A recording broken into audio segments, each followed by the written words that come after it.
Nanti belanja pergi makan. Ah, Kesa. Duduk berapa? Satu.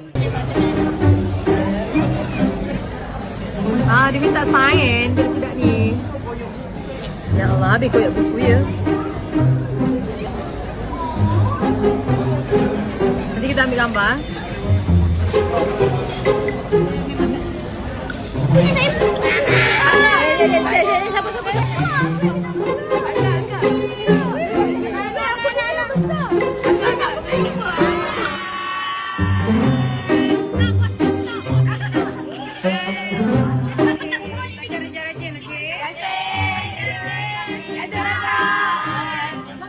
Belum. Tak makan lagi ke?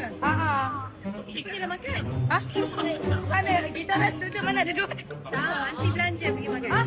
Kesa. Duduk berapa? Satu, dua. Saya tiga orang. Tak masukkan 16. Siapkan. Saya tak berani makan. Siapa nak makan pergi dulu.